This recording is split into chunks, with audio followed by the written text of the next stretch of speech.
ঘূর্ণিঝড়ের আঘাতে উপকূলে জেলাগুলোর বিদ্যুৎ নেটওয়ার্ক অনেকটা তছনছ হয়ে গেছে। বিদ্যুৎহীন 1,27,00,000 মানুষ। ক্ষতি এড়াতে অনেক এলাকার বিদ্যুৎ সংযোগ বন্ধ রাখা হয়েছে। এদিকে বিদ্যুৎ না থাকায় 45 জেলায় 8,500 মোবাইল টাওয়ার বন্ধ রয়েছে। এতে মোবাইল নেটওয়ার্ক বিভ্রাট অনেকটা দুর্বিষহ হয়ে উঠেছে।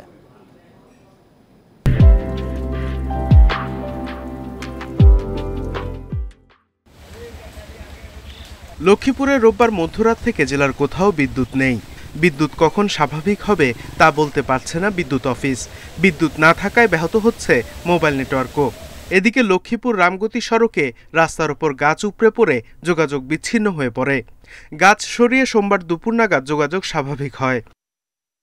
বাগেরহাটে রোববার বিকেল পর্যন্ত প্রায় 5 লাখ গ্রাহক বিদ্যুৎ বিচ্ছিন্ন রয়েছে। শরীয়তপুরে বিদ্যুৎ সরবরাহ বন্ধ থাকায় প্রায় 3,65,000 গ্রাহক বিচ্ছিন্ন রয়েছে। কারেন্ট চলে গেছে 11টার দিকে, সেই পরের থেকে কি হইল মনে তো বাইরে নামি নেই, পানি আসে একবারে সব বসাই লই।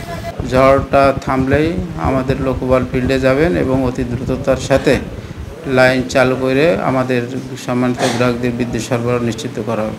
সম্পূর্ণ লাইন পরিদর্শন করে এর ক্ষয়ক্ষতির পরিমাণ আরও বৃদ্ধি পাবে।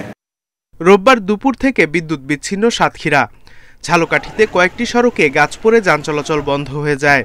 পরে গাছ সরিয়ে নিলে স্বাভাবিক হয় যান চলাচল। পটুয়াখালী ও পিরোজপুরে বিদ্যুৎ না থাকায় দুর্ভোগে পড়েছেন এলাকার জনগণ। আমার ঘরদুয়ারের মধ্যে ঢুকতে পারিনি, আমি গাছের লেগে সব ভাঙে চুরি আমার সব তুসনাস হয়ে গেছে ঘরদুয়ার।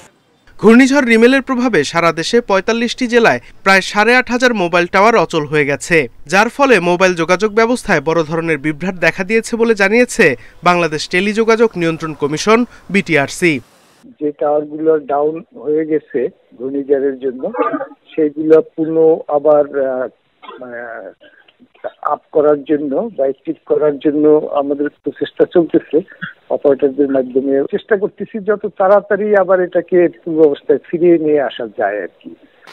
এছাড়া বরিশাল, ভোলা, বরগুনা, মাদারীপুর সহ উপকূলীয় বিভিন্ন এলাকায় এখন পর্যন্ত বিচ্ছিন্ন রয়েছে বিদ্যুৎ। Sadequr Rahman Siddiqui, independent news.